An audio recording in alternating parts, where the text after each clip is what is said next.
그러므로 내가 이것을 말하며 주 안에서 증언하노니 이제부터 너희는 이방인이 그 마음에 허망한 것으로 행함같이 행하지 말라. 그들의 총명이 어두워지고 그들 가운데 있는 무지함과 그들의 마음이 굳어짐으로 말미암아 하나님의 생명에서 떠나 있도다. 그들이 감각 없는 자가 되어 자신을 방탕에 방임하여 모든 더러운 것을 욕심으로 행하되 오직 너희는 그리스도를 그같이 배우지 아니하였느니라. 진리가 예수 안에 있는 것 같이 너희가 참으로 그에게서 듣고 또한 그 안에서 가르침을 받았을진데 너희는 유혹의 욕심을 따라 썩어져가는 구습을 따르는 옛사람을 벗어버리고 오직 너희의 심령이 새롭게 되어 하나님을 따라 의와 진리의 거룩함으로 지으심을 받은 새 사람을 입으라. 우리가 지금까지 계속 이 이방인에 대해서 묵상을 했는데요. 에베소서에서 중요한 것은 내 밖에 있는 이방인이 아닙니다. 지금 에베소서가 몰아내고자 하는 진짜 이방인은 내 안에 있는 이방인이에요. 그러면 내 안에 있다는 이 이방인이 뭡니까? 만약 이 설교를 듣는 여러분들이 스스로에 대해서 원래 천국에 대해서 이방인이었던 내가 예수 그리스도의 용서를 받아 하나님 나라의 백성이 됐다는 이 정확한 신앙의 고백이 있다면 내가 받은 그 은혜를 따라 나도 이방인을 용서하고 하나님 나라의 백성이 될 수 있도록 초청하는 삶을 살아야 되거든요. 그런데 문제는 뭐냐? 우리가 단순하게 악해서가 아니라 내가 진짜 죄인이 맞고 내가 이런 내가 예수님께 용서받았다는 사실을 내가 분명히 알아요. 은혜 받았습니다. 그래서 나도 이방인 같은 배우자와 자녀와 직장의 동료를 이 용서해야 된다는 사실도 이론적으로 다 알아요. 그리고 마음에 실제로 그런 소원이 있습니다. 그런데 문제는 뭐냐 하면 내 삶에서 만나는 이방인이 다시 내 성질을 건드리고 나를 고통스럽게 하고 나에게 손해를 끼칠 때 또다시 내 안에 정죄하는 마음과 혈기가 올라오면서 그 사람이 품어지지를 않는 거예요. 그런데 내가 받은 은혜와 전혀 상관이 없는 이 정죄와 혈기 있죠. 바로 이게 하나님께서 가장 낯설어 하시는 내 안의 이방인이에요. 그래서 오늘 말씀에서 사도 바울이 하는 말이 뭡니까? 21절 말씀에 너희가 예수님 안에 있는 진리의 가르침을 받은 사람들인데 그러면 옛사람은 벗어버리고 새 사람을 입어야 한다고 말하는 겁니다. 그래서 오늘 우리가 묵상해야 될 게 뭐냐면 도대체 우리가 벗어야 될 옛사람은 뭐고 입어야 하는 새 사람이 뭐냐라는 거예요. 성경을 통해서 먼저는 이것의 의미를 규명해야 되는데요. 일단 마태복음 5장 21절을 보면 이런 구절이 있습니다. 옛사람에게 말한 바 살인하지 말라. 누구든지 살인하면 심판을 받게 되리라 하였다는 것을 너희가 들었으나. 그러니까 이 마태복음 말씀을 보면 여기서도 옛사람이라는 개념이 나오거든요. 그런데 이 문맥의 의미로 봤을 때 여기서 말하는 옛사람은 시간적인 개념의 옛사람이에요. 그러니까 제가 1980년생인데 2000년도에 태어난 친구들이 저를 보면 저는 그야말로 옛사람이죠. 마찬가지로 마태복음에 나오는 옛사람은 정말 시간적인 옛사람을 말하는 거예요. 그런데 오늘 본문이 말하는 옛사람이라는 것은 시간적인 옛사람이 아닙니다. 이것은 법적인 옛사람을 말하는 거예요. 그러니까 이게 무슨 의미냐? 제가 얼마 전에 그 몸에서 전율이 흐르는 영상 하나를 봤는데요. 제가 지금 정확한 수치는 기억이 나질 않는데요. 미국에 있는 한 죄수가 살인에 대한 혐의를 받고 15년이 넘게 감옥에 있었어요. 그런데 시간이 지나면서 이 사건을 다시 조사해 보니까 당시 죄수에 대한 알리바이가 하나도 맞는 게 없고 수사 과정에서 불법적인 요소들이 너무 많았던 거예요. 그러니까 이 종합을 해보면 이 죄수가 사실은 진범이 아닐 가능성이 기정사실화가 된 겁니다. 그래서 이 죄수가 재심을 신청했고 면밀한 조사 끝에 이 사건에 대한 최종 선고가 내려지는 날이었어요. 만약에 오늘 선고가 내려지면 이제 이 사람 인생에 재심은 없는 거예요. 그래서 이날 판사의 판결이 이 사람의 죄를 여전히 인정하면 그냥 남은 형량 동안 감옥에서 살다가 일평생을 죄인의 신분으로 살다 죽는 것이고 판사가 이 사람의 죄를 뒤집고 인정하지 않으면 이제 완전히 다른 인생이 펼쳐지는 거예요. 그래서 이날 판결을 하는데 그 법정에 이 죄수의 가족들이 와서 다 판결을 초조하게 기다리고 이 본인은요 다 큰 남자가 계속 울고 있는 거예요. 그러다가 드디어 판사가 와서 판결이 시작되고 이 판결문을 읽어 내려가는데 가장 먼저 판사가 지난날 법원의 잘못된 판단에 대해서 사과를 하는 거예요. 그리고 최종적으로 무죄를 선고했어요. 그런데 이 무죄를 선고하던 판사가 했던 말을 듣고 그 제안에 이제 전율이 흘렀는데 이 판사가 한 말이 뭐냐. 오늘 이 시간 이후로 당신 인생에 남아있던 모든 범죄의 기록은 삭제될 것이며 이제 당신이 취업을 하든 학교에 들어가서 뭔가를 배우든 뭘 하든지 간에 모든 법적 불이익은 사라집니다. 당신은 이제 완전한 자유입니다. 축하합니다. 이렇게 선고를 하는데 거기 있던 사람들이 다 환호성을 지르면서 울지 않는 사람이 없고 그 선고를 들은 당사자는 이제 인생이 완전히 바뀌어버렸으니까 엎드려서 우느라고요. 일어나질 못하는 거예요. 그 감격 때문에. 그런데 여러분 이걸 보세요. 이날 판사는요. 오늘 살인자의 신분으로 법정에 들어온 그 사람의 과거에 대해서 사형 판결을 내린 거예요. 오늘 이 시간 이후로 살인자 누구누구에 대한 기록은 이 세상에서 완전히 사라졌다는 거죠. 그야말로 이 법적인 권능을 통해서 그날 살인자였던 옛사람에 대한 모든 흔적이 세상에서 깨끗이 사라진 거예요. 그런데 살인자라는 옛사람이 법에 의해서 사라지니까 거기 남게 되는 사람이 누굽니까? 완벽한 자유를 갖게 된 무죄 선고를 받은 세 사람이 거기에서 그날 새로 태어난 거예요. 그런데 바로 이게 모든 그리스도인들에게 일어난 일입니다. 제가 지난 토요일에 이 홍해가 갈라지는 사건에 대해서 말씀을 드렸는데요. 홍해를 통과했던 이 사건은 단순한 영화의 소재가 아니에요. 이건 하나님께 택함받은 백성에게 이 구원받을 때 어떤 일이 일어나는지를 보여주는 굉장히 중요한 상징입니다. 여러분 이날 이스라엘 백성들은 죽음을 상징하는 바닷속으로 들어갔다가 나왔어요. 성경은 바로 여기에서 세례의 의미를 가져오는데요.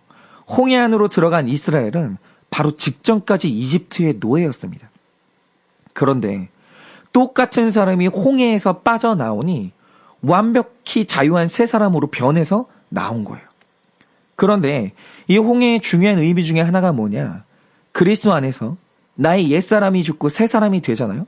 그러면 새 사람으로 거듭난 그 영혼이 다시는 옛사람을 만날 수가 없다라는 거예요. 그래서 출애굽기 14장 13절을 보면 백성이 홍해 속으로 들어가기 직전에 모세가 하는 말이 있어요. 그게 뭡니까? 이렇게 말합니다. 모세가 백성에게 이르되 너희는 두려워 말고 가만히 있어서 여호와께서 오늘날 너희를 위하여 행하시는 구원을 보라. 너희가 오늘 본 애굽 사람을 또 다시는 영원히 보지 못하리라. 여러분 하나님의 구원은 이런 거예요. 우리의 구원이라는 것은 죽어서 지옥에 가는 게 확정된 100% 죄인인 나의 옛사람이 죽는 거예요. 그리고 하나님께 용서받아 이 천국의 백성이 된 새 사람으로 다시 태어나는 게 우리의 구원입니다. 그런데 구원의 사건이 일어났을 때 새 사람이 된 신자가 다시 옛날 상태로 돌아갈 수 있는가라고 하면 그럴 수가 없다라는 거예요. 한 번 확정된 구원의 판결은 어떤 일이 있어도 돌이킬 수 없기 때문에 그리스도 예수 안에 있는 나에게 이제 옛사람은 다시는 만날 수도 없고 돌아갈 수도 없는 존재가 된 거예요. 그런데 옛사람이 새사람이 되는 이 사이에 반드시 죽음이 있어야 되거든요. 그러면 왜 한 번은 죽음이 있어야 되는 겁니까? 이게 중요한데요. 우리는 죄를 지어서 죄인이 되는 게 아니라 죄인으로 태어났기 때문에 죄를 짓거든요. 이걸 이제 원죄라고 하는데 그러면 왜 우리는 태어날 때부터 죄를 안고 태어납니까? 그건 우리의 최초의 죄인이죠. 우리가 아담의 혈통적 후손이기 때문이에요. 그런데 우리 몸에 새겨진 이 죄인의 혈통이라는 건요. 어떤 윤리적인 노력을 통해서도 벗을 수가 없는 거예요. 그렇죠. 여러분 지금 제가 아시아 사람인데 내 마음에 백인이 되고 싶은 소원이 있다고 하죠. 그러면 이 사람이 어떤 열심을 노력하면 내 몸속에 박힌 본성이 바뀔 수 있겠습니까? 그건 안 되는 거예요. 여러분 그런데 성경의 원리를 보면 아담의 혈통이라는 이 저주받은 혈통을 바꿀 수 있는 유일한 방법이 딱 하나 있어요. 그게 뭡니까? 죽는 거예요. 죽음으로 아담과 끊어져야 돼요. 죽어서 이전에 내가 완전히 없어지면 비로소 아담에게서 자유할 수 있는 거예요. 그런데 이걸 이루기 위해서 예수님이 하신 일이 뭡니까? 우리를 대표해서 나 대신 죽어주신 거예요. 그래서 예수님의 죽음이 날 위한 죽음이요. 나의 죽음이라는 걸 믿는 믿음이 정말 중요한 겁니다.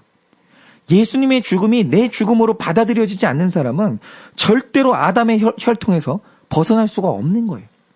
그런데 예수님의 죽음을 내 죽음으로 믿는 사람은 그 믿음으로 말미암아 예수님과 함께 죽고 예수님과 함께 다시 살아나게 되는데, 믿음으로 다시 태어날 때는 누구의 혈통으로 태어나는가? 죄 없으신 예수 그리스도의 계보에서 다시 태어나는 거예요. 그래서 오직 의인은 믿음으로 말미암아 사는 겁니다. 예수와 함께 죽고 예수와 함께 다시 살아나야 돼요. 그래야 우리가 사는 거예요. 윤리, 도덕을 뛰어넘는 절대 능력이 바로 믿음인 겁니다. 그래서 그리스도의 영적 계보에서 다시 태어난 새 사람들에게 오늘 바울이 말하는 게 뭡니까? 너희는 이제 옛사람을 벗은 아담의 혈통에서 완전히 벗어난 새 사람이기 때문에 새 사람의 신분에 걸맞는 새로운 삶을 살아내라는 거예요. 그런데 오늘 이 명령은요, 아담의 계보에 속한 사람에게 하는 말이 아니에요. 본성이 변하지 않은 그들은 이 명령을 적용할 힘이 전혀 없습니다.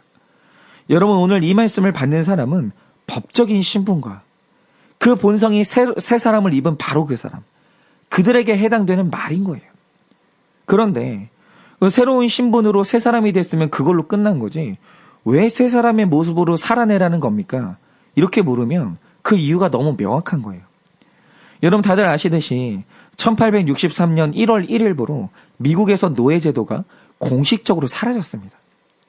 그러니까 이날 이후로 모든 노예는 다 자유의 몸이 됐어요. 그런데 문제는 뭐냐? 법적으로 새 사람이 됐거든요. 자유자가 되기는 했는데 많은 흑인들이 노예의 습관을 벗지를 못하는 거예요. 대표적으로 이 남부의 백인들이 흑인들에게 금했던 게 신발이었거든요. 그러니까 흑인 노예들이 주인처럼 신발을 신었다가는 혹독한 벌을 받아야 됐습니다. 그런데 그들이 노예 신분에서 벗어나는 순간 이제 신발을 신을 수 있게 됐거든요. 나도 자유인이니까. 그런데 노예였던 옛사람이 죽었는데도 불구하고 자유의 몸이 된 새 사람이요, 두려워서 신발을 못 신는 거예요. 그리고 계속 노예일 때처럼 맨발로 다니는 겁니다. 여러분, 바로 이거예요. 우리가 하나님의 법적 선고를 통해서 우리가 구원받는 것은 한순간에 되는 일이에요. 여러분이 예수님을 믿으셨다면 여러분은 새 사람이에요. 더 이상 죽어야 되는 옛사람이 아닙니다. 그런데 신분상 새로운 사람이 옛사람의 습관을 벗는 것은 굉장히 오랜 시간이 걸리는 일이에요. 그래서 사실 옛사람들은요, 그 내면 안에 죄에 대한 갈등이 없습니다. 그냥 그들은 19절 말씀처럼 감각 없는 자가 되어서 자신을 방탕에 방임하는 거예요. 그런데 성령을 받은 새 사람이 되면요, 그날부터 죄와의 갈등이 시작되는 거예요. 그래서 진짜 성령 충만은요, 갈등 충만인 겁니다. 새 사람이 옛 사람의 습관을 버는 이 과정은요, 신자가 죽는 날까지 해야 되는 우리 사명인 거예요. 그런데 특별히 이 오늘 사도 바울이 지목하는 옛 사람의 악한 본성이 하나 있다는 거예요. 바로 이게 우리가 평생 싸워야 될 대상인데 그게 뭔지 아십니까? 19절과 22절에 기록된 욕심이에요. 그러면 이 욕심이라는 게 왜 이렇게 중요한가? 여러분, 옛사람과 새사람의 결정적인 차이가 뭡니까? 우리가 착각하지 말아야 될 건 옛사람에게는 욕망이 있는데 새사람에게는 욕망이 없다, 이런 게 아닙니다. 옛사람이나 새사람이나 다 욕망이 있어요. 하나님은요, 인간의 욕망을 창조하신 분이고 이걸 부정하는 분이 아니에요.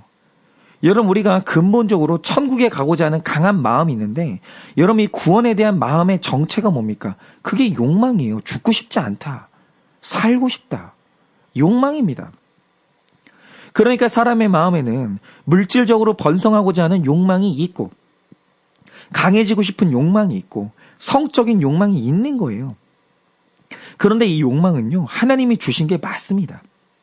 만약 어떤 사람 안에 욕망이 아예 없다, 그건 그 사람의 인격이 수양된 게 아니고요, 어디가 고장난 겁니다. 그거 병원 가야 돼요. 그러니까 내가 밥 먹고 싶지 않다, 우울증입니다. 그런데 이 욕망이, 그런데 중요한 건 뭐냐면, 욕망은 정상인데 욕망에 욕심이 부어지는 순간, 그때 사람이 예수님과 말씀을 벗어나 죄를 짓게 되는 거예요. 그러니까 오늘 우리가 싸워야 될 대상은 욕망이 아니라 욕심인 거예요. 여러분, 예수님의 제자된 모든 새 사람들이 왜 죄를 짓습니까? 무조건 욕심이 문제의 원인인 거예요. 여러분, 돈을 벌어서 풍족하게 살고 처자식을 좋은 환경에서 살게 하고 싶은 욕망이 왜 악한 겁니까? 그거는 누구나 가질 수 있는 정상적인 욕망이에요. 그런데 여러분, 이거는 이 땅에서 이룰 수도 있고 이루지 못할 수도 있는 욕망이에요. 그거는 천국에 가서 이루면 되는 거예요. 이 땅에서 이루지 못할 수도 있어요. 여러분, 우리가 원칙을 지키고 선하게 살고자 할 때 내 마음의 욕망은 이룰 수도 있지만 이루지 못할 수도 있는 거예요. 그러나 나는 이걸 반드시 가져야 되겠다는 욕심에 사로잡히는 순간, 그때부터 어떤 일이 벌어집니까? 직장인은 경계를 벗어나 내 월급에 만족하지 못하고 뇌물받게 되고, 내 믿음을 벗어나 술접대하면서 음란에 빠지게 되고, 욕심 때문에 안식일까지 침범하면서 안식일마저 범하게 되는 거예요. 그러니까 어디까지가 욕심이고 어디까지가 욕망이냐. 그러니까 이 기준이 정말 그리스도인들은 명확한데요. 아파트 20평에 살면 욕망이고 50평에 살면 욕심이고 이런 거 아닙니다. 통장에 잔고를 1,000만 원 가지고 있으면 욕망이고 10억 가지고 있으면 욕심이고 이런 게 아니에요. 여러분, 욕심과 욕망의 경계가 어디냐면 바로 그게 예수님과 말씀인 거예요. 내가 뭔가를 이루고 가진다고 할 때 예수님 말씀을 벗어나지 않는다라면 그 욕망이에요. 여러분, 말씀 안에서, 그리스도 안에서 얼마인지 여러분의 욕망을 펼치십시오. 그래도 돼요. 여러분, 저도 제 목회가 부흥하기를 바라고 많은 사람들에게 인정받고 싶은 욕망이 있어요. 그것 자체가 나쁜 건 아니죠. 그런데 그 욕망을 이루는 과정에서 말씀의 원칙을 벗어나고 내가 내 욕망을 이루기 위해서 예수님과 멀어지게 된다면 그때부터 그건 욕망이 아니라 그 욕심이 되는 거예요. 여러분, 저는 대형교회 목회자가 되고 싶은 마음의 욕망이 있었습니다. 그런데 이게 하나님이 말씀하신 목적과 예수님의 사랑 안에 머물러 있을 때는 욕망이었어요. 그러니까 이 욕망을 가지고 있지만 말씀대로 살 때, 원칙대로 살 때 이룰 수도 있고 이루지 못할 수도 있는 거예요. 여러분, 욕망이 선해서 대형교회를 이루시는 목사님들이 왜 없겠어요? 여러분, 욕심을 따르지 않아도 대형교회 목사님 되시는 분들 많습니다. 그런데 제 안에서 이 욕망이 어느 날 욕심이 되니까요. 그때부터 성도님들이 내 꿈을 이루는 수단으로 보이고 수단인 성도님들에게 인정받으려고 하니까 설교를 할 때도 자꾸 거짓말을 섞고 과장하고 그러면서 제가 자꾸 경계를 넘는 거예요. 여러분, 이게 뭐냐? 바로 이게 욕심인 거예요. 어떤 욕망이든 간에 말씀을 벗어나게 하고 예수님과 멀어지게 됐다. 그러면 여러분 안에 욕심이 들어왔다는 사실을 인정하셔야 돼요. 여러분, 우리는 이제 자신을 방탕에 방임하여 모든 더러운 것을 욕심으로 행하는 옛사람이 아니에요. 여러분, 우리는 욕심이 내 에너지의 근원이 아닙니다. 우리는 욕심과 싸워야 되는 새 사람이에요. 그러면 여러분 안에 있는 욕심이 무엇이 있습니까? 지금 도대체 뭐가 우리로 하여금 예수님과 멀어지게 하고 말씀의 경계를 넘게 만들고 있습니까? 만약 그런 게 있다면 욕망이 아니라 욕심이에요. 그거 내려놓으셔야 됩니다. 그 욕심 빨리 버리고 말씀 안으로 들어오고 예수님과의 관계 속으로 다시 들어와야 새 사람의 삶에는 고난이 끝나는 거예요. 그러니 오늘도 내 안에 욕심이 무엇인지 분별하셔서 구원받은 새 사람답게 그 욕심을 버리는 하루 되시길 예수님의 이름으로 축원을 드립니다.